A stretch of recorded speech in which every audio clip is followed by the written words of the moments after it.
Então, gente, partindo agora para as alterações inflamatórias, tá? Uma das doenças articulares que a gente tem é a artrite purulenta. Percebam que alteração inflamatória a gente já associa ao IT, tá? Então, a artrite purulenta é uma inflamação articular causada por micro-organismos piogênicos. Pio, aqueles que produzem pus, né?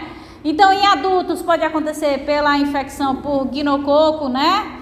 Em crianças pode acontecer por infecção com Escherichia, né? Salmonella, pneumococo, tá? Então, quando a gente fala de hábitos de higiene, né? Epidemiologia lá para as crianças, não é só parasitose não, viu?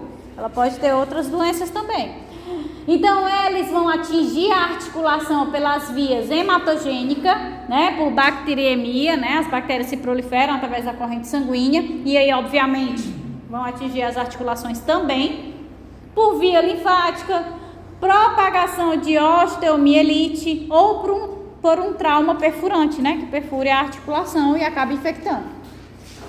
Ocorre em qualquer idade, mas é mais frequente em crianças, tá? Em geral é monoarticular, então afeta principalmente a articulação coxo-femoral e o joelho, mas se o indivíduo estiver debilitado, pode ser poliarticular, né? Então, após a fase de hiperemia da cápsula, aumento do líquido articular, porque esse é um processo inflamatório, vai ter aumento de permeabilidade, exudação, né?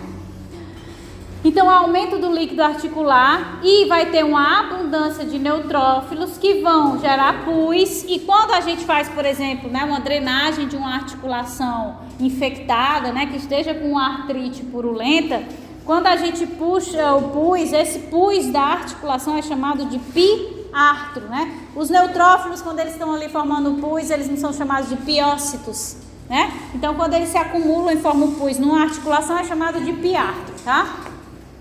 Então, ainda temos enzimas liberadas pelos leucócitos que provocam a destruição da cartilagem. Isso pode gerar graves sequelas depois, certo? Não é só a ação dos neutrófilos lá gerando pus. A gente também tem a secreção dessas enzimas pelas outras células de defesa que chegam no local. No entanto, a gente pode ter a cura com restituição da integridade anatômica e funcional da articulação se tratado, né, precocemente. Se é uma infecção bacteriana, principalmente, né? Se a gente tiver um tratamento precoce, a gente consegue resolver. Começou a ter uma febre, já começa um antibiótico para resolver, certo? Eita, o que foi que eu... Então, nas infecções por micro-organismos de baixa virulência, a artrite infecciosa ela pode ter uma evolução lenta, sem o exudato purulento, que é o que a gente chama de artrite seca, né? Tornando difícil o diagnóstico diferencial com artrite reumatoide ou artrite tuberculosa, tá? Então fica difícil saber quando a gente não tem a presença do pus, certo? Então as manifestações clínicas são as de uma infecção por micro-organismos piogênicos, mas sem a presença do pus. Localmente há sinais de inflamação, de forma sistêmica a gente vai ter febre, vai ter astenia e prostração, né? O indivíduo cansado, não consegue fazer nada, certo? O diagnóstico imediato é de antibiótico terapia e eles vão ser fundamentais para a preservação da função articular, porque se prolongar, né, vai causar danos que não tem como regenerar ali aquela articulação. Então pode a criança, né, que passa muito tempo com a infecção não tratada, ela pode ter danos que vão aí reverberar até a vida adulta, porque se na infância ela causa uma lesão, um dano extenso na articulação, ela não consegue regenerar até a vida adulta e aí ela vai ter diversos problemas mecânicos. Temos, né, dentro da artrite infecciosa, temos a artrite tuberculosa, tá? A tuberculose é uma das afecções articulares mais graves, porque ela tende a destruir a cartilagem articular, levando a deformidades e a incapacidade funcional. Atinge principalmente a articulação coxo-femoral, o joelho, as intervertebrais. Na maioria dos casos, forma-se uma sinovite difusa, que é uma sinovite...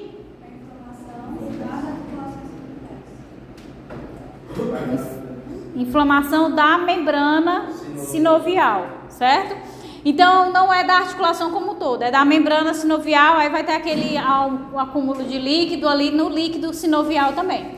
Além disso, né, dessa inflamação da membrana sinovial, a gente vai ter a presença de granulomas, característico, né, inflamação granulomatosa do processo inflamatório crônico da tuberculose. E vamos ter as áreas caseificadas e outras ulceradas, podendo, né, atingir aí o osso, certo? No pulmão a gente não viu que forma aquelas necroses caseosas, né? Isso também vai acontecendo na infecção da tuberculose nas articulações. Vai formando aqueles buraquinhos, aquelas caseias dentro também da cartilagem articular e pode atingir o osso também. A característica marcante da tuberculose articular é o pânus, que a gente vai ver lá na artrite reumatoide, certo? Como é que ele se forma, que vai ser constituído por neoformação do conjuntivo vascular, em geral nas duas faces da articulação, acarretando na anquilose, que gera a fusão das extremidades ósseas. Só que o que é que difere essa anquilose daquela primeira anquilose que a gente mencionou lá no início do hemartro? O que era que gerava a fusão das extremidades ósseas no hemartro? O coágulo, né? Então o coágulo fundia as extremidades. No caso do pânus, né, que é característico aqui dessa artrite tuberculose e também lá na artrite reumatoide, a gente vai ter a fusão das extremidades por uma proliferação fibrosa. Então a gente tem um tecido fibroso que une as extremidades ósseas e aí gera essa anquilose. O outro tipo é a anquilose óssea, que é a fusão diretamente de osso com osso, tá? Então a gente tem essa anquilose fibrosa. Por outro lado, a gravidade da mutilação e da deformidade articular depende da profundidade e da extensão da necrose caseosa. A inflamação granulomatosa que vai formando as cáseas, né, que é comum lá nos pulmões que a gente viu, mas visualizem aquela formação daqueles buraquinhos acontecendo na articulação, ela vai ter, né, quanto mais úlceras, quanto mais necrose caseosa for acontecendo, pior vai ser a danificação dessa articulação. No caso, esse tecido conjuntivo do pânus, ele é adquirido da membrana sinovial, aí ele migra para esse espaço, né? A gente tem uma invasão da cápsula fibrosa, que é rica em fibroblastos. Com o processo inflamatório, a membrana sinovial ela fica mais suscetível à invasão desses fibroblastos, que eu não expliquei agora, mas eu vou explicar melhor com a figura lá do pânus. Então, vem os fibroblastos da cápsula fibrosa, invadem a membrana sinovial, começam a proliferar fibras e aí faz aí a anquilose fibrosa, certo? Temos também como artrite infecciosa a artrite sifilítica, tá? A sífilis articular, ela é incomum e pode ocorrer nas formas congênita ou adquirida. A gente também vai ter uma semana para as infecções sexualmente transmissíveis e vamos falar da sífilis, né? Na congênita, a cápsula articular mostra inflamação com infiltrado linfoplasmocitário, ou seja, linfócitos B, linfócitos T e os plasmócitos, né, diferenciados a partir dos linfócitos B, proliferação fibroblástica, ou seja, vamos ter fibrose e às vezes pequenas áreas de necrose. A forma congênita tardia apresenta um tipo peculiar de artrite denominada juntas de Clutton, tá? Trata-se de sinovite dos joelhos simétrica, ou seja, acontece tanto no joelho direito como no joelho esquerdo, tá? Com hidartrose crônica ou recidivante, né? Então a gente vai tendo ali presença de água no joelho, a gente faz a drenagem, depois aparece de novo, faz a drenagem, então fica sempre voltando, mas que vai ser benigna, mas ela é resistente ao tratamento, por isso recidivante, tá? Na sífilis adquirida, eventualmente ocorre sinovite aguda e nas fases tardias, lesões gomosas, que é característica da sífilis, né? Que a gente vai lá ver nas semanas subsequentes. Então, a base de todas essas artrites, né, é o processo inflamatório, tá? Esse processo inflamatório, ele vai gerar acúmulo de líquido, vai gerar acúmulo de sangue, vai causar os danos que geram aí a necrose, né? Por conta do processo inflamatório extenuante que se persiste por muito tempo. Então, com esse processo inflamatório, a gente vai ter degradação dos compostos da cavidade articular, certo? Temos também a artrite traumática, né? Que é um processo inflamatório que não vai ser desencadeado por um micro-organismo infeccioso. vai ser desencadeado por um trauma, certo? Então, incluem-se nesta condição várias lesões das articulações, bolsas ou bursas, tá? As bursas é a mesma coisa que bolsas, e tendões frequentes em desportistas ou em profissionais cuja função exige esforço excessivo de determinadas articulações. Não é uma expressão muito correta, pois muitas vezes o quadro não é inflamatório, né? A própria lesão mecânica é que gera já o impacto, mas mesmo assim se chama de artrite traumática. Nos casos mais simples, há apenas dilaceração de fibras de tendões ou ligamentos, coexistindo, né? Se eu rompi um ligamento, eu vou ter, obviamente, um processo inflamatório sendo desencadeado, e aí eu vou ter a coexistência de edema, dor e redução da função. Em outros mais graves, ocorre ruptura completa dos ligamentos, com hemorragia, instabilidade articular, que se não tratada pode tornar-se permanente, e as articulações mais atingidas são as do tornozelo e a do joelho. Onde é que a gente mais observa aqui uma artrite traumática acontecendo nos indivíduos? Jogador de futebol, mas que a gente vê assim mais de contato, assim, dia a dia, normal. O que a gente tem ouvido falar que está gerando um monte de lesão? Crossfit, né? Crossfit. Porque o que acontece? O crossfit, como a gente vê lá nos Estados Unidos, que é o normal, é um esporte de alto rendimento, né? Ele não é uma atividade física como a que a gente faz na musculação, na academia, não. Que você vai evoluindo aos poucos. Ele já é, desde o início, um esporte de alto impacto. Então, o povo que nunca fez nada, era sedentário, quer começar um crossfit como se fosse indo para a academia fazer musculação. E ainda tem esses galpões aí que tem todo buraco, que nem sempre a gente tem um profissional, ó, 10 anos para ficar acompanhando. Nós temos o fator, por ser um esporte, né, da competitividade. Então a pessoa quer ficar pegando uma carga que ela não pode pegar. E a gente tem vários artigos que mostram, né, que as pessoas em 3 meses, a gente tem uma elevada taxa de lesão, né, no crossfit. Tá na moda, né? Vamos para o crossfit, vamos lá se lascar, porque não tem essa...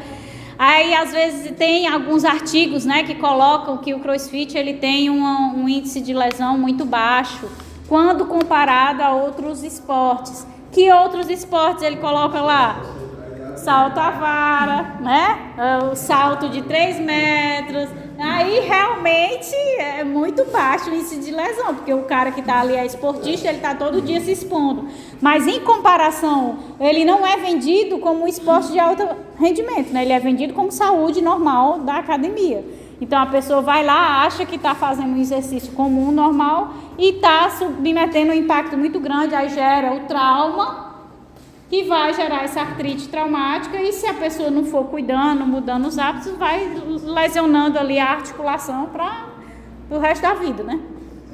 Me explica o slide anterior, por favor. O slide anterior. E professor, de jiu-jitsu também tem risco aumentado de lesão, né? Ó, um exemplo que eu tenho, já vou, né? O exemplo que eu tenho do jiu-jitsu, né? Porque nem sempre a gente tem também profissionais bons envolvidos no processo. Quando o meu marido fazia lá em Fortaleza, ele tem minha altura. E tinha um cara no jiu-jitsu que tinha, acho que ele tinha 2,20. Enorme. Aí o professor vai lá e faz o quê? Pode ir, vocês dois. Pode ir. Aí o que aconteceu? Na hora que o cabo subiu em cima dele, ele foi empurrar com o joelho, rompeu o cruzado. Aí ele passou 1 ano sem o cruzado. Caminhando pra lá e pra cá. O que foi que aconteceu? Uma instabilidade, né? Virou a perna, rompeu os meniscos. Não tem mais nada. Aí ele teve que operar, né? Porque ele mal... Aí o corpo caiu. Aí o corpo ele lembra ainda. Aí ele...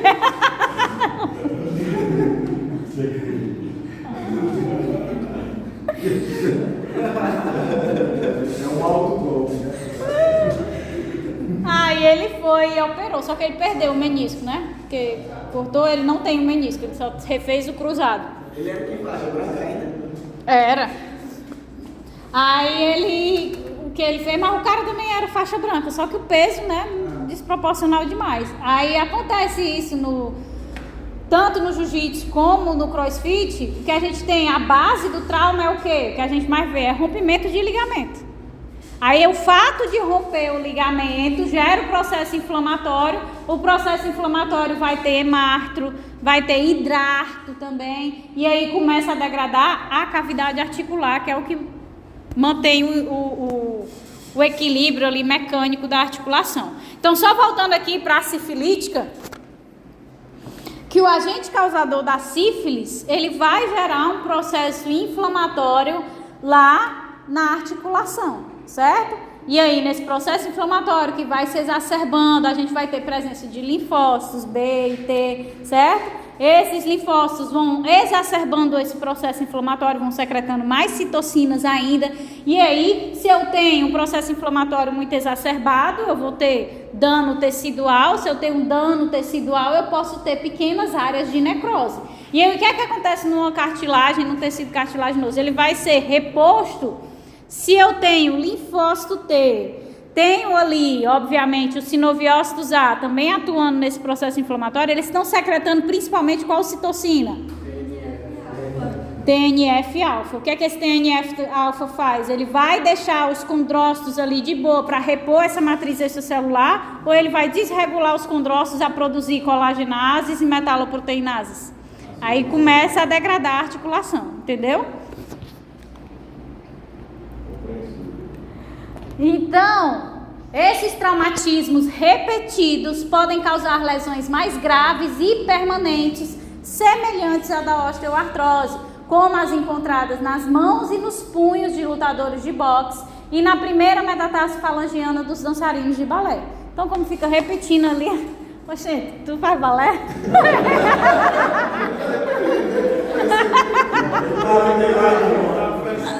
Tá frescando contigo.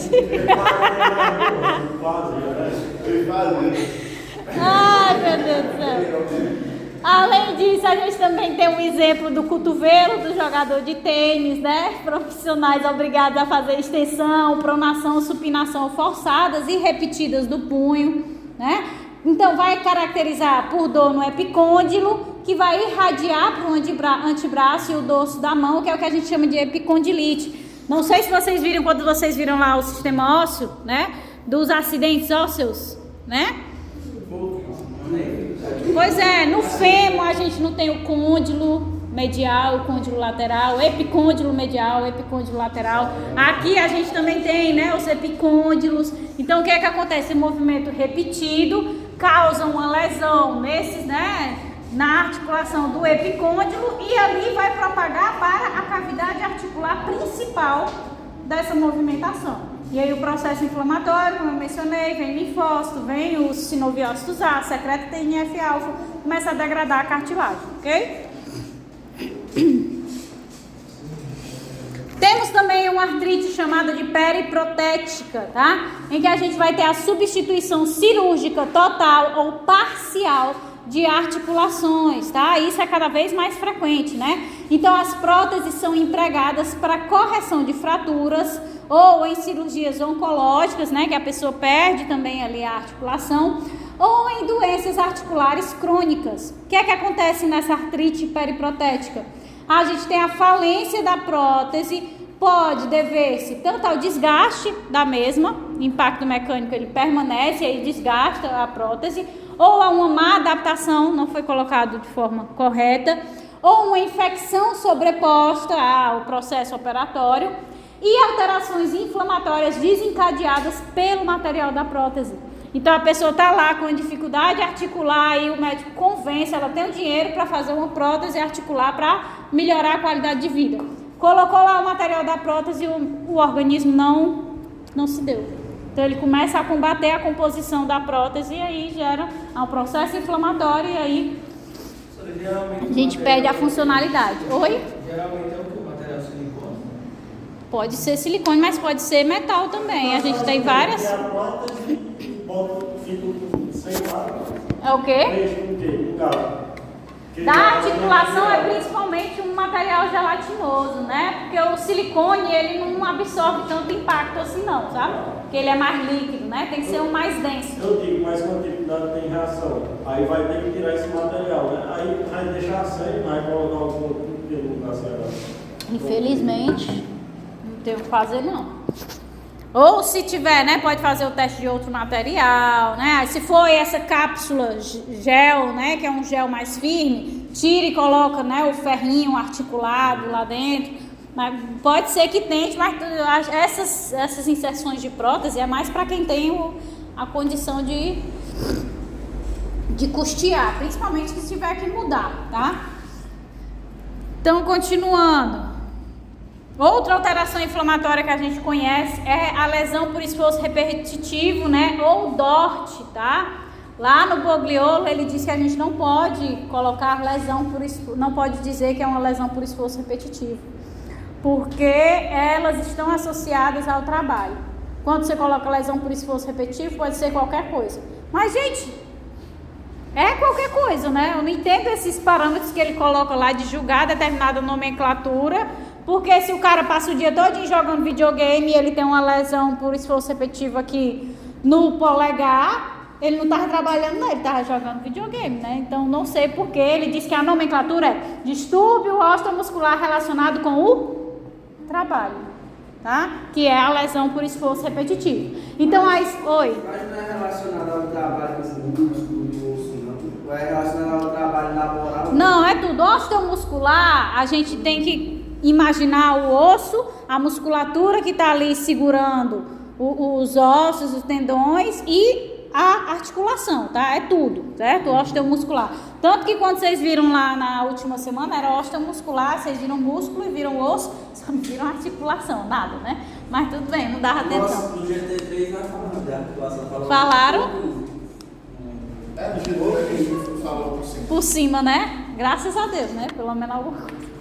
Então, a expressão lesão por esforço repetitivo, ou DORT, né, distúrbio osteomuscular relacionado com o trabalho, apesar de desaconselhada pela American Society of Surgery of the Hand, tem sido utilizada em larga escala para designar diversas condições que acometem os músculos, os ligamentos e os tendões, cujo mecanismo de lesão é a fadiga pelo uso extremo, cumulativo e repetitivo com tensão, pressão e torção articulares, tá? Então, a lesão por esforço repetitivo, portanto, tem uma origem multifatorial e se associa a atividades ocupacionais, uma atividade doméstica, né? E o bom é que isso aqui tá tudo lá, viu? Se vocês lerem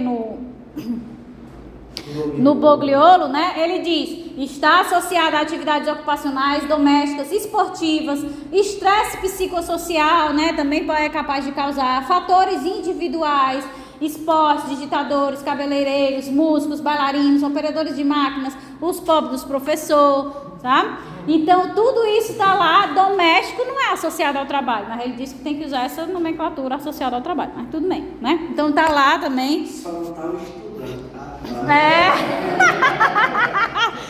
Foi boa, essa foi boa. Então, condições mais associadas à lesão por esforço repetitivo, a gente tem aí a síndrome do túnel de carpo, né? Tipo 2 e 3.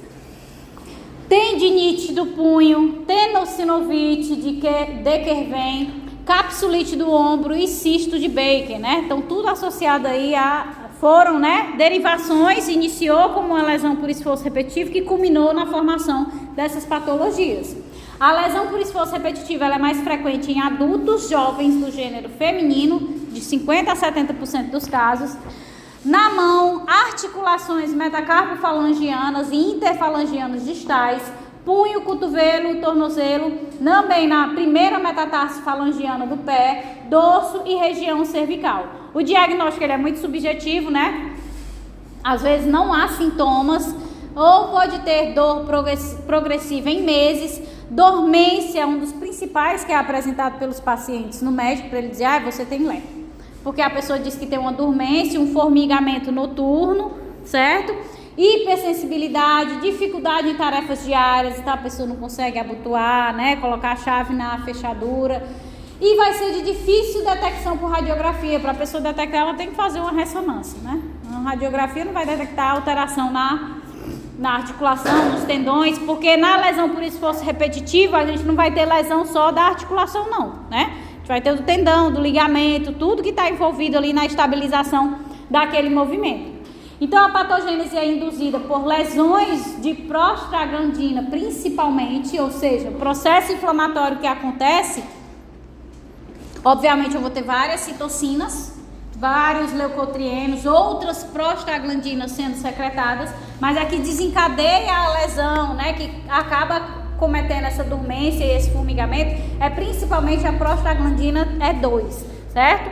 Além disso, vamos ter efusões articulares, né? Isso diminui a lubrificação, então a gente tem uma redução drástica da concentração do ácido hialurônico. Se eu diminuo a concentração do ácido hialurônico, eu diminuo a cola, né, que existe nessas articulações. Então, eu diminuo a lubrificação que existe. Temos a característica também da isquemia e da inflamação da membrana sinovial acontecendo, certo?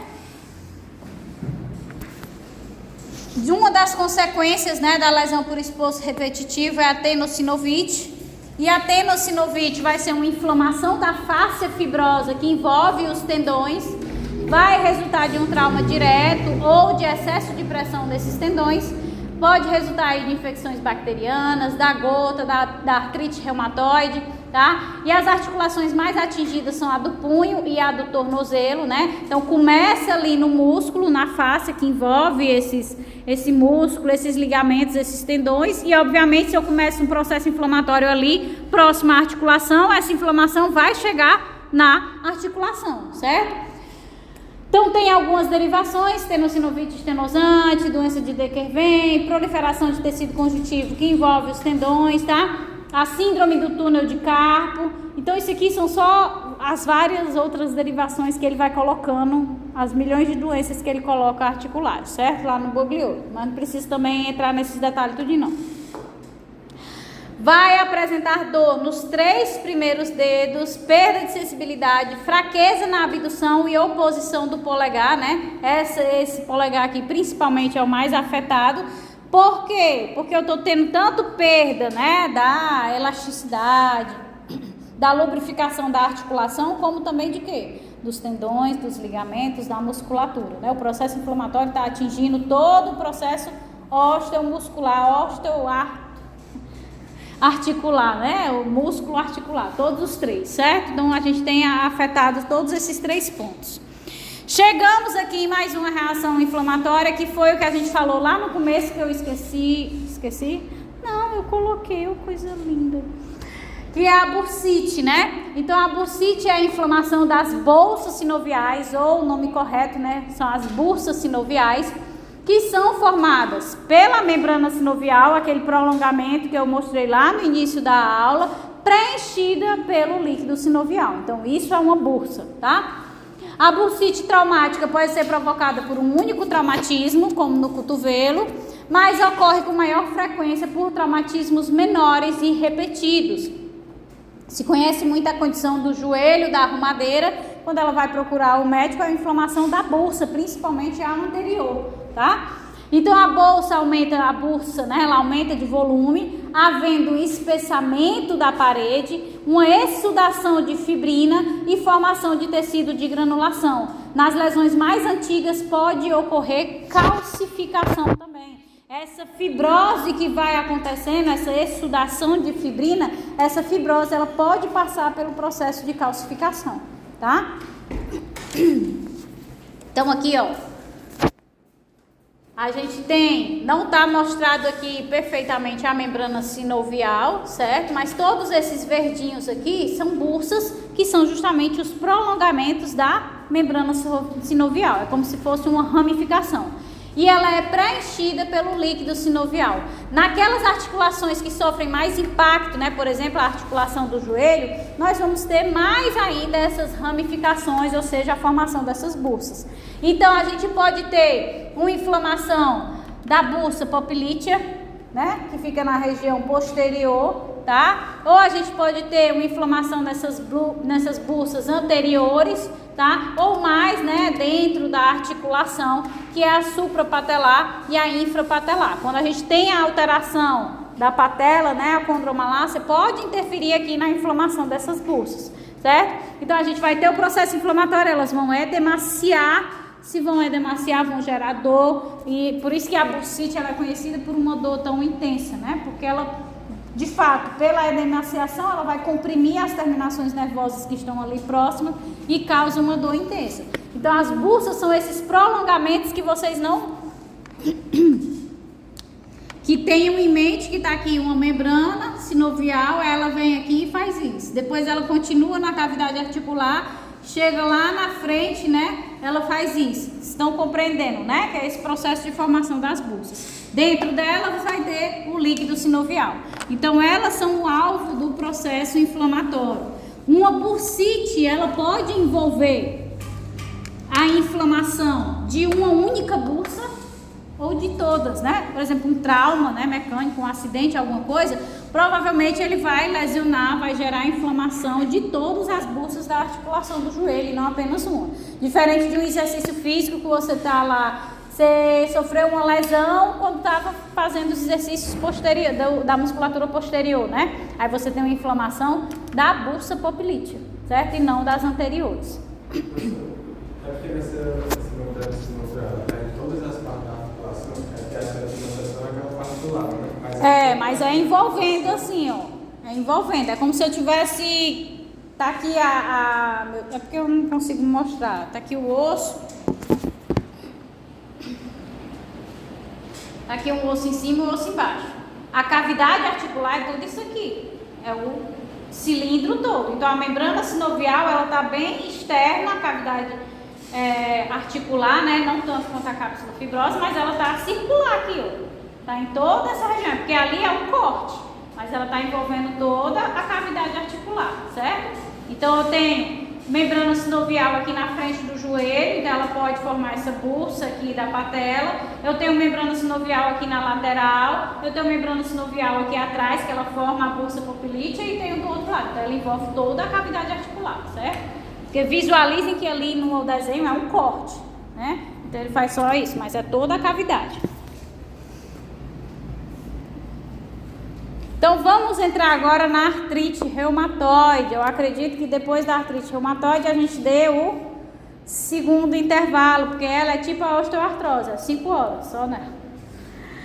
Então é uma doença inflamatória crônica de natureza autoimune, que é mais comum em mulheres, é sistêmica e afeta primariamente a membrana sinovial, gerando um edema inflamatório de linfócitos e plasmócitos. Então a gente tem linfócito T e linfócito B, que é convertido em plasmócito.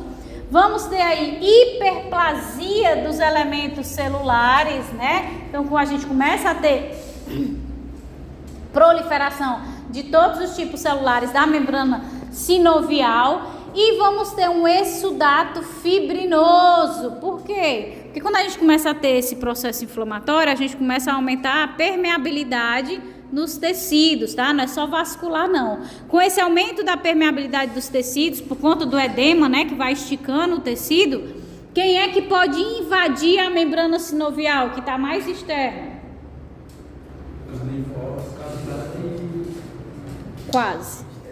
Que está externa a membrana. A gente tem a membrana sinovial, mas a gente viu que formando a articulação tem uma coisa que fica mais externa ligando os ossos. Fibrosa, a cápsula fibrosa. Então, quando a gente tem um processo inflamatório que estica essa membrana sinovial, ela abre espaço para que a cápsula fibrosa ela possa penetrar, certo? Então isso vai gerar um exsudato fibrinoso, porque os fibroblastos dessa cápsula começam a sintetizar fibras, né, para formar o pânus. Lembram lá do pânus que a gente viu anteriormente? A gente vai ver em detalhes agora na reumatoide. E secundariamente ao processo inflamatório da membrana sinovial, ocorrem lesões na cartilagem articular devido a esse processo inflamatório e ao processo de reparo dessa membrana sinovial. Então a gente tem a condrólise também ativada, que vai liberar enzimas que vão ativar também os osteoclastos. Então as enzimas colagenases, metaloproteinases vão degradando a cartilagem, ao mesmo tempo em que a gente tem a ativação dos osteoclastos, que terminam por ativar os osteoblastos, que podem formar osteófitos, que podem gerar eburnização óssea, né, que é deixar o osso mais grosso, certo? Então, o que é que muda das principais, né, da osteoartrose para a artrite reumatoide? Lá na osteoartrose, o que é que a gente tem inicialmente? A erosão, a inflamação é secundária. No caso da artrite, o que é que a gente tem inicialmente? A inflamação da membrana sinovial para depois ter a erosão, certo? Então, com a progressão das lesões, né, vai ficando cada vez mais grave e vão surgir deformidades nas articulações. Quando a gente tem a formação do pânus, a gente cria pontes fibrosas intraarticulares que vai restringir os movimentos. É o que a gente conhece pela anquilose fibrosa, no caso do pânus, e a gente também tem na artrite reumatoide a ocorrência da anquilose óssea, em que os ossos se fundem, certo? Temos algumas formas bizarras que são características da artrite reumatoide, quando o médico vai avaliar clinicamente, né? Que é um emperiscópio, que é um equipamento, parece um canozinho assim, que ele dobra, tá? Temos o pescoço de cisne, que é quando ele tem essas duas angulações, certo? Desce e depois sobe. Temos o martelo, que é quando dobra só aqui esse primeiro aqui. Eu acho que eu não tenho artrite não, mas o meu dobra um pouquinho aqui, ó. Então tem essa dobra aqui nessa região mais distal. E à medida que vai evoluindo, a gente também pode ter o quê? Lesões no coração, lesões nos vasos sanguíneos, lesões nos pulmões e lesões na pele, tá? À medida que a doença vai evoluindo. Por quê, professor, isso vai acontecendo? Vocês lembram da nossa última semana do bloco 1? A gente viu as doenças autoimunes. Vocês viram a artrite reumatoide? Viram, né? Então a gente viu que é uma hipersensibilidade do tipo 4. Que a gente tem a atuação de anticorpos, mas principalmente a gente tem a atuação dos linfócitos T CD4, né? Então eles vão fazer o quê? Eles vão atuar sobre as articulações principalmente, que é um tropismo desses anticorpos que desencadeiam a resposta inicial pela composição das articulações, né? As proteínas citrulinadas. E à medida que ele vai evoluindo, é que ele começa a afetar as outras regiões do corpo com as reações autoimunes, né? Coração, endotélio, pulmão, pele. Então a gente também pode ter essas outras regiões afetadas. Essa parte dessas proteínas citrulinadas, a explicação que eu vi aqui são proteínas que sofreram uma modificação conformacional. Só que além disso não explicou nada. Aí eu fiquei sem entender. Não, mas não tem mesmo não. Mas uma coisa que não se atenha muito a isso, porque nem no livro ele coloca na tabela os pontos de interrogação, né? Porque ainda está em processo, no livro tem os pontos de interrogação, porque ainda está em processo de descoberta, né, do mecanismo completo em si. Mas acredita-se que a base inicial, que eu até mostrei para vocês na figura, é que venha um anticorpo autorreativo para aquelas proteínas citrulinadas das cartilagens, e aí eles vão, né, se ligando a elas, formando os imunocomplexos. Esses imunocomplexos vão ativar os linfócitos T, que desencadeiam um problema mais agravado da doença, certo? Então, oi. Essa citrulinação, ela é característica exclusiva de artrite reumatoide ou pode acontecer em outras doenças? A característica, mas pode acontecer em outras doenças, porque é uma proteína, né? Composição normal, mas é uma característica base da artrite reumatoide, né?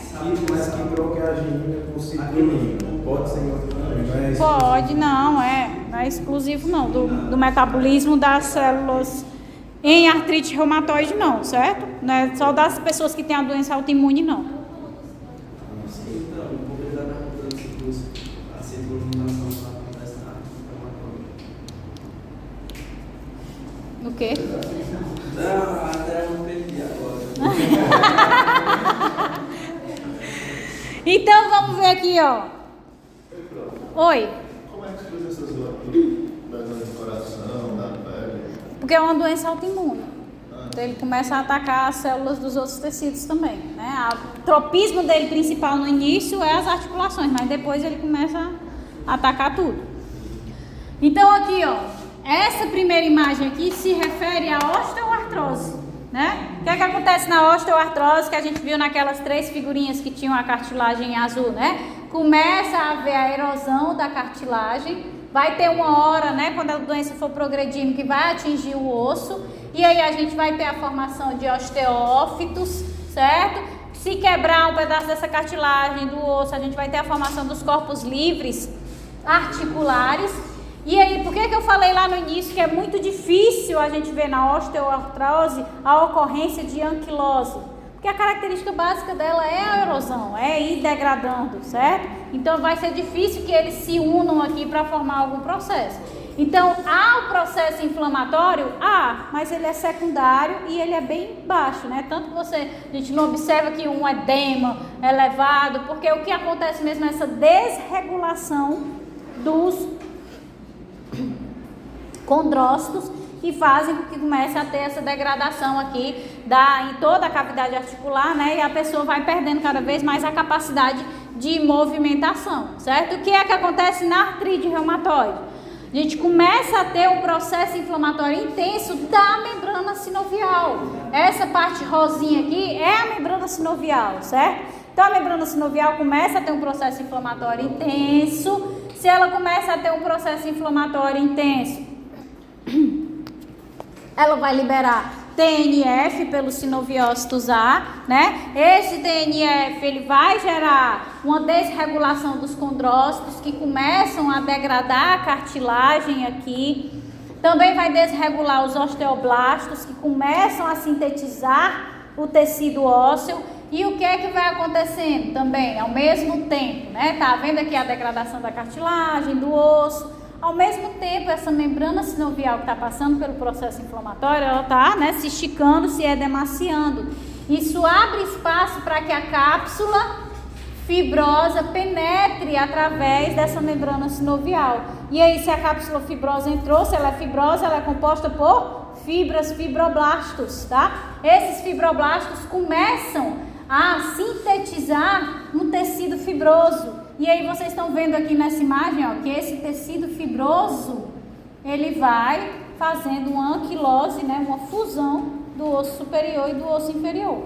Então esse processo inflamatório que a gente tem aqui, que vai edemaciando a membrana sinovial, com o processo de síntese de fibras, é o que forma o pânus. Então o pânus é essa membrana sinovial edemaciada, com infiltração de fibroblastos que vão sintetizando as fibras que podem culminar na anquilose fibrosa.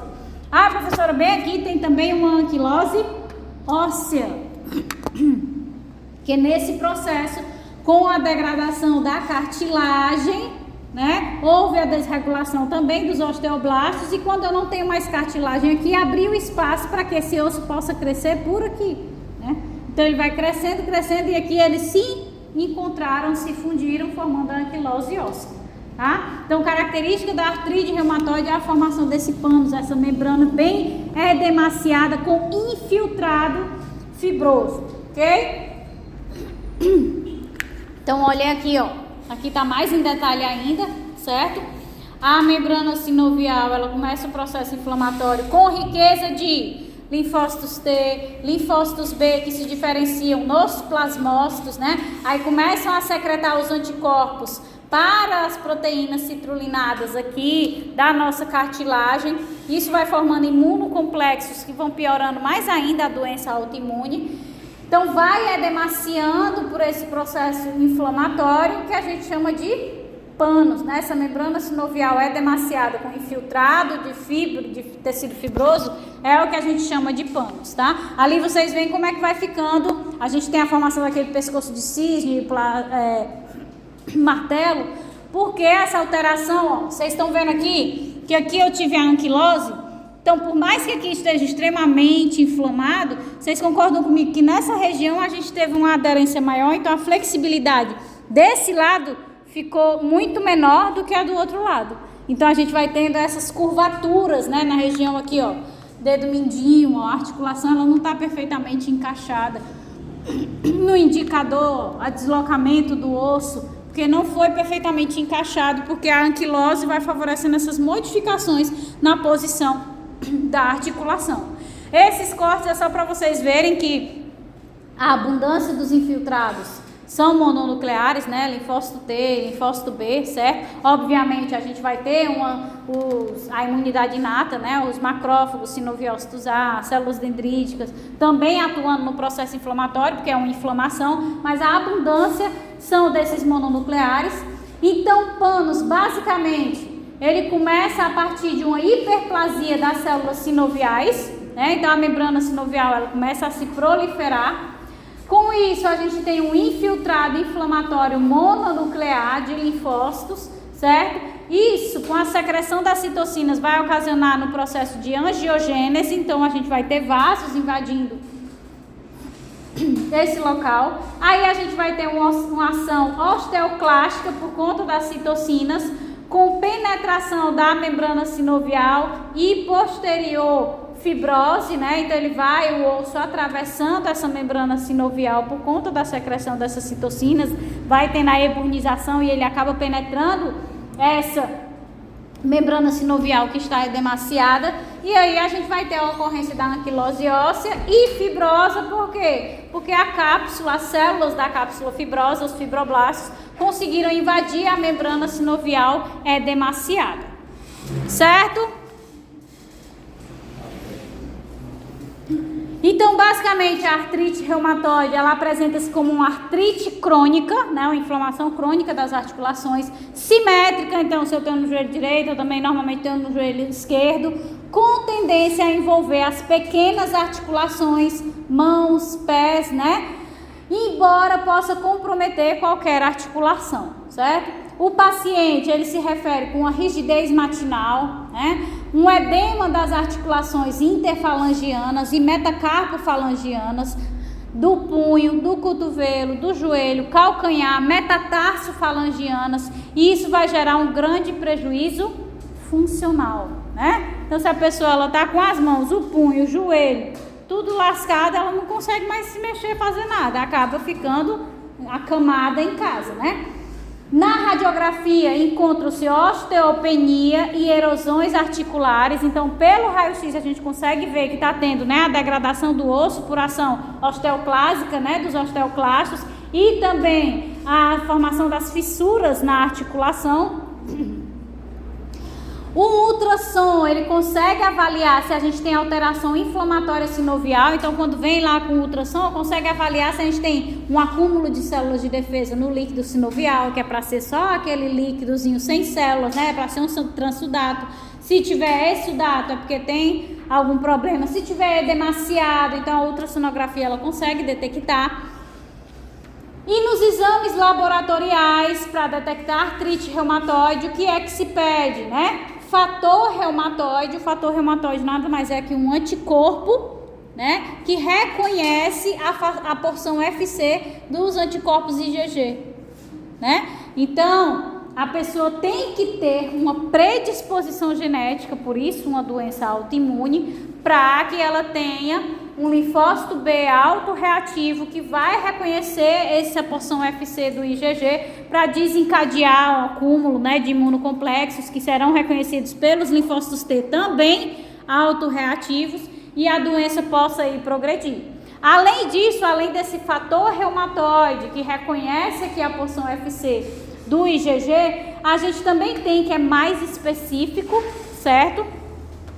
Os autoanticorpos antiproteína citrulinada, né? Essa proteína citrulinada, ela é produzida pelas nossas células e em abundância nas células da membrana sinovial. Então, é para o nosso organismo reconhecer ela e desencadear um processo inflamatório em resposta a ela? Não, isso só acontece porque a pessoa tem a doença autoimune, tem anticorpos, autoanticorpos, né, autorreativos para aquela proteína citrulinada. Então, hoje em dia, quando se pede, né, um exame para detecção de artrite reumatoide, a pessoa não pede mais apenas o fator reumatoide. Por quê? Porque às vezes a pessoa não tem, dá negativo, ou existem outras, dá positivo, mas existem outras doenças que também dá positivo para o fator reumatoide. Lúpus, né, outras doenças autoimunes que dão positivo para o fator reumatoide. Então, não é característica, é certeza. Tem o fator reumatoide e a artrite reumatoide. Não, hoje em dia eles pedem também, é o que chama de AAPC, certo? Eu coloco lá no exame AAPC, que é esse autoanticorpo para antiproteína citrulinada. Se tiver aí, com certeza é artrite reumatoide, né? Que foi o que desencadeou a formação dos imunocomplexos iniciais com essa proteína citrulinada lá nas articulações. Então, o que acontece, né? Nesse processo inflamatório, a gente pode acabar comprimindo nervos, né? Tem o exemplo do túnel do carpo. E pode ocorrer também herniação da membrana sinovial, formando o cisto de Baker. Se eu estou com um processo inflamatório em que a membrana sinovial está edemaciando, ela, em vez de só entrar na articulação, ela também pode sair, né? E invadir lá a cápsula fibrosa. E é isso que a gente chama de cisto de Baker, tá? Então, essa é a doença autoimune de maior incidência nos pacientes soropositivos, né? Nestes, eles têm como característica a formação de nódulos subcutâneos, em especial nas regiões expostas a traumatismos, que podem atingir vários centímetros de diâmetro e são móveis, né? Então, aí a pessoa acordou, tinha lá um cisto. Depois, no outro dia, a pessoa acordou, sumiu. Porque ele se move dentro da articulação, então ele foi mais internamente. No outro dia, por algum movimento, ele foi para a região mais externa, né? Então, eles podem ou não ser móveis, ou seja, vão sumir ou não. E microscopicamente vai apresentar necrose fibrinoide central, envolvida por células epitelioides empaliçada, e mais externamente pelo tecido de granulação, né? Os linfócitos, com restos de tecido conjuntivo, IgG, o fator reumatoide e o sistema do complemento, tá? Por quê? Porque o fator reumatoide ele vem para se ligar ao IgG, então tem que estar lá preso naquela região. Sistema do complemento devido ao processo inflamatório que está sendo desencadeado e também, né, a APC, né, os autoanticorpos antiproteína citrulinada. Então, nas lesões extraarticulares destacam-se vasculite, que foi que a gente viu lá na aula de autoimunidade. Se eu tenho a formação de imunocomplexos e esses imunocomplexos eles não estão sendo degradados corretamente, o que é que pode acontecer? Esses imunocomplexos formados lá na articulação, eles podem atingir a corrente sanguínea. E aí eles se depositam no endotélio e desencadeiam o quê? A vasculite, né? Então, pela deposição de imunocomplexos, a gente tem uma inflamação da vasculatura que pode gerar isquemia das digitais, né? Dos músculos, dos nervos e também do coração. É quando a doença vai progredindo, né?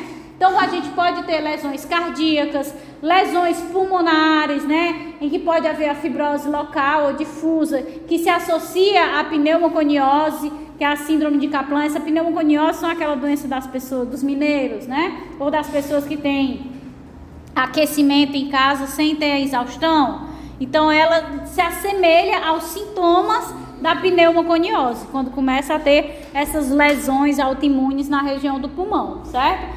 Podemos ter lesões oculares, podemos ter as síndromes de Sjögren, podemos ter a síndrome de Felt, né, que vai culminar na esplenomegalia e leucopenia. Então, inicia principalmente o tropismo inicial da doença, são as articulações por conta dessas proteínas citrulinadas que ficam em abundância nas articulações, mas ela vai acabar afetando todo o organismo por conta da formação desses imunocomplexos, certo? Que é a característica lá das doenças autoimunes. Beleza? Então, a artrite reumatoide ela vai ser mediada por imunocomplexos de autoanticorpos, né? Como a gente viu, tanto o fator reumatoide para o IgG, como os APCs. Então, esses linfócitos B autorreativos para os peptídeos citrulinados provenientes de fibrinogênio, colágeno, fibronectina e queratina, né? Que mediam a inflamação, além das citocinas também, né? Interferon gama, interleucina 17, interleucina 1 e principalmente o fator de necrose tumoral alfa, tá? Então, o que é que vai acontecer lá na articulação? A gente vai ter linfócitos B autorreativos que reconhecem essas proteínas citrulinadas. Esses peptídeos, essas proteínas citrulinadas são provenientes do metabolismo do fibrinogênio, do colágeno, da fibronectina. Se eu estou usando a minha articulação, eu estou gerando impacto nela, posso gerar uma lesão. Se eu estou gerando uma lesão, o meu organismo tenta restituir a integralidade da minha articulação. Então ele vai sintetizar colágeno, vai sintetizar fibras, né, elásticas, então tudo para compor de novo a integralidade daquela articulação. Então, nesse processo metabólico de síntese desses componentes da articulação, a gente tem a formação desses peptídeos citrulinados. Então, por isso que ele tem um alvo principal ali, as articulações, porque esse processo de regeneração das articulações está acontecendo somente nelas, né? Então, a gente tem uma abundância maior de peptídeos citrulinados nas articulações. Então, ele começa por lá. Então, quando ele chega e ele reconhece, né, esses peptídeos citrulinados, vai desencadear aí um processo inflamatório, principalmente através da mediação dos linfócitos B que se ligaram a esses peptídeos citrulinados. Vocês lembram que os linfócitos B eles podem funcionar como células apresentadoras de antígeno? Então, quando ele se liga aos peptídeos citrulinados, esse linfócito B pode agora apresentar para o linfócito T autorreativo também, né? Que ele também não era para reconhecer o peptídeo citrulinado. Então, ativou esse linfócito T, ele desencadeia o processo inflamatório através da secreção dessas citocinas, mas principalmente o fator de necrose tumoral alfa. Então, a gente vai ter dois tipos, né, de linfócitos T atuando na artrite reumatoide, que é do perfil TH17 e do perfil TH1. O linfócito T do perfil TH17, ele vai ativar os leucócitos, vai inibir os linfócitos T reguladores, que lá na tolerância a gente viu que eles poderiam destruir, né, causar alergia, a supressão desses linfócitos autorreativos, mas aí como ele inibe o linfócito T regulador, a gente agrava ainda mais a doença, induz a expressão de moléculas de adesão no endotélio, né? Ativa os osteoclastos, que vai degradando lá a matriz óssea, promovendo a reabsorção de cartilagem de osso e junto com a interleucina 17 vai ativar os fibroblastos. Esses fibroblastos vão degradar a cartilagem e o osso e vão formar o quê? Uma camada fibrosa, que pode gerar, no final das contas, né, à medida que vai evoluindo, uma anquilose fibrosa, tá? Além disso, né, de atuar sobre os osteoclastos, ativar fibroblastos, também vai promover a degradação dos condrócitos. Se os condrócitos já estão desregulados por conta do fator de necrose tumoral, eu ainda cataliso a degradação deles, aí é quando tem uma regeneração da cartilagem mesmo, certo? E isso vai ser liberado por esses linfócitos do perfil TH17 e do perfil TH1 também. Esses linfócitos T autorreativos são do perfil CD4. Aí, tipo, eles vão secretar essas citocinas ali e vai ter o combate à proteína citrulinada, aí vai ter muita proteína citrulinada por causa aí. Por isso que é autoimune, né? Isso. Então aqui, ó, obviamente a pessoa tem uma predisposição genética, né? Ou alguns fatores ambientais, como fumo, né? Pode ter uma propensão à artrite reumatoide. Isso faz com que a gente tenha aí uma modificação que gera o acúmulo das proteínas citrulinadas. E vem aqui, ó, os linfócitos B, autoanticorpos que reconhecem essas proteínas citrulinadas. E ao se ligar a essas proteínas, elas podem apresentar e ativar linfócitos do perfil TH1 e TH17, e são eles, né, obviamente que a resposta inicial foi devido à interação desses autoanticorpos com os peptídeos citrulinados, mas vocês lembram que o anticorpo em si, ele não faz nada, né, ele só marca ou ele pode funcionar na apresentação desse antígeno.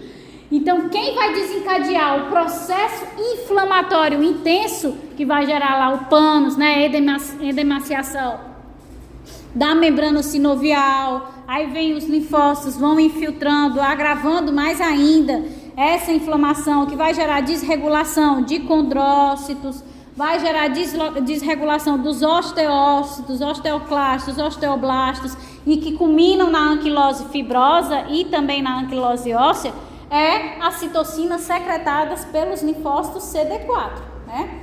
Eles precisaram da apresentação do linfócito B autorreativo, mas são eles que desencadeiam todos os danos lá às articulações que vão culminar na sintomática da doença, certo?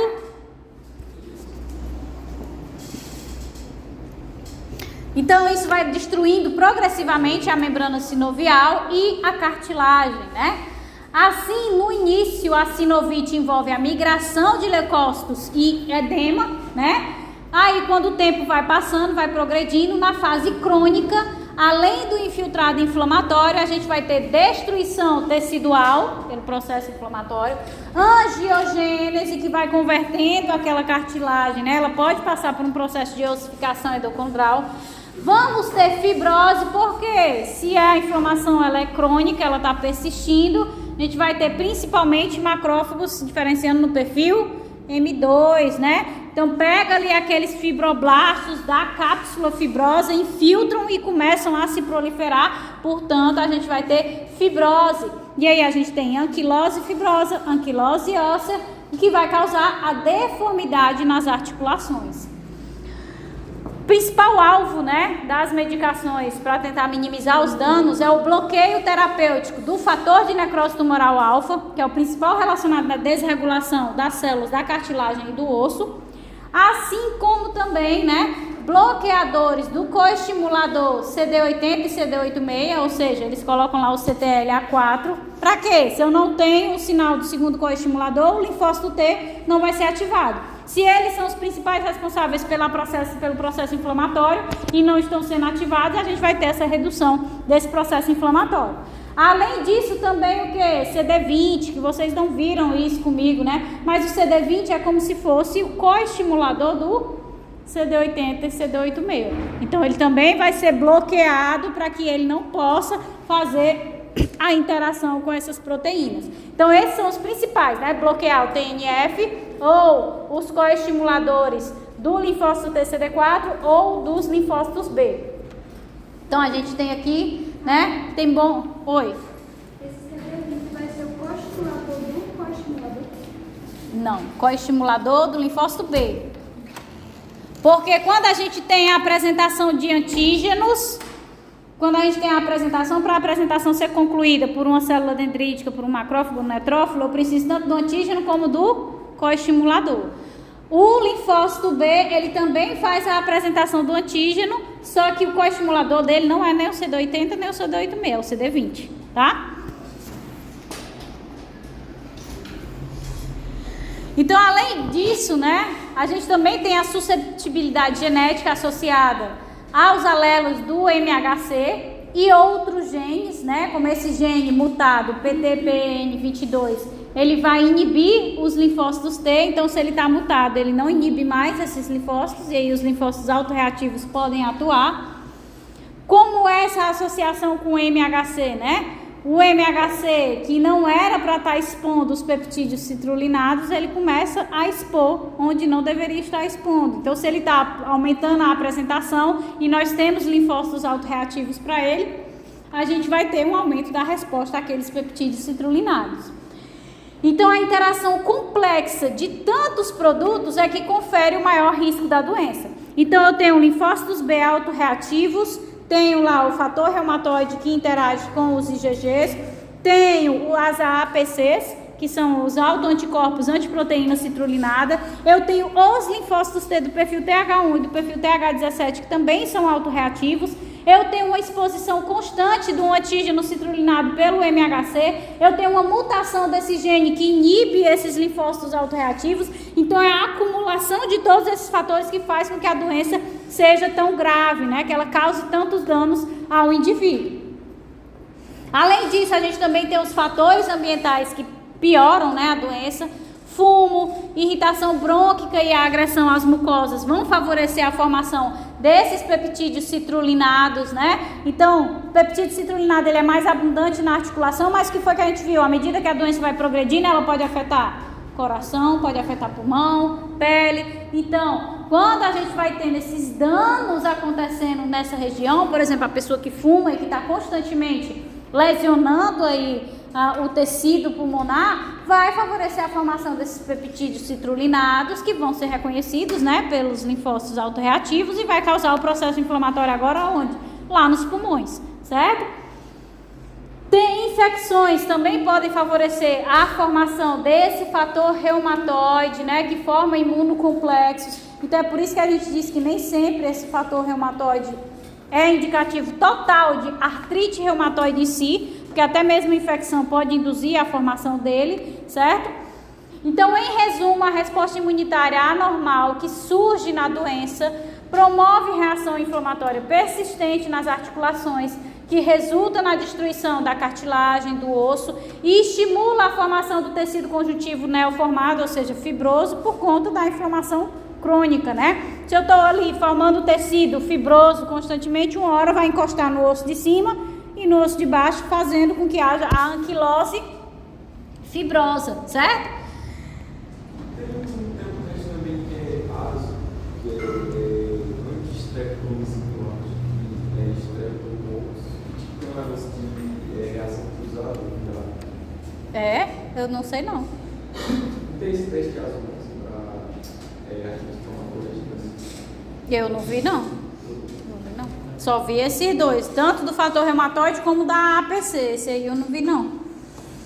Então aqui, né, a pessoa tem os fatores genéticos, né, pode obviamente também acontecer uma mutação, né, nem sempre a pessoa já tem a predisposição genética, ela sofreu uma mutação.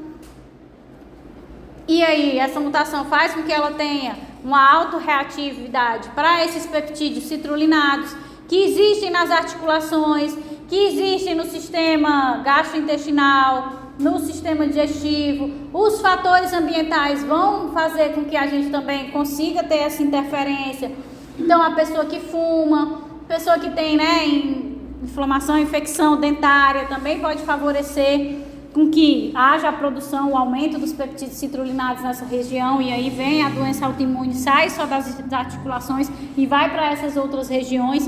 Então, tudo aquilo que gera um processo inflamatório no organismo vai poder aumentar a concentração dos peptídeos citrulinados, e aí os anticorpos que estão circulando direto, né, vão lá e vão atacar e desencadear a doença autoimune em outras regiões. Isso vai acontecendo à medida que a doença vai agravando.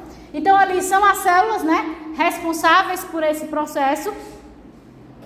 A gente tem os linfócitos do perfil TH1 e TH17, que vão secretar o fator de necrose tumoral alfa, que vai causar a degradação de cartilagem, do osso, certo? Que ele tem essa capacidade de ativar a secreção de metaloproteinases, de colagenases, que vão degradando essa cartilagem. Com isso, né, além disso, a gente vai ter a inflamação da membrana sinovial, que vai ficando muito edemaciada e favorece a penetração através dela de quê? De fibroblastos, né? Então, esse fibroblasto ele vai entrando através da membrana sinovial e ele começa a converter. Na medida que ele passou a membrana sinovial, ele chegou na cavidade articular do líquido sinovial, ele pode vir e interagir aqui com a cartilagem diretamente, né? E aí ele começa a converter a cartilagem, onde está havendo os buracos, né, as fissuras por conta da ação dos condrócitos, ele começa a sintetizar o tecido fibroso. Então ele vai sintetizando esse tecido fibroso, que uma hora vai unir uma ponta à outra, certo? Quanto mais dano eu tiver na cartilagem, mais local eu tenho para depositar o tecido fibroso, certo?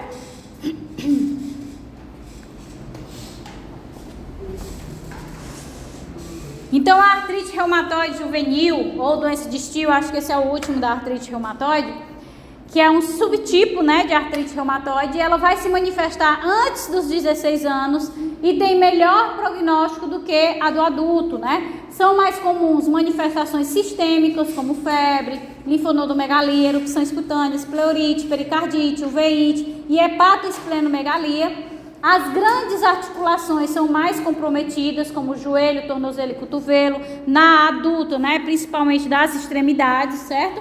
E está mais relacionado aos peptídeos citrulinados, né, que foram herdados através da predisposição genética. E o fator reumatoide, nesse caso, ele vai ser praticamente não detectado, concentrações muito baixas, ou pode até mesmo dar negativo, certo? nem ter a presença do fator reumatoide, né? Então vai ter mais a presença de quê? Se eu fizer um exame para detectar uma artrite reumatoide juvenil, o APC, né? Aquele que é diretamente para os peptídeos citrulinados e não o fator reumatoide, que é para os anticorpos IgG.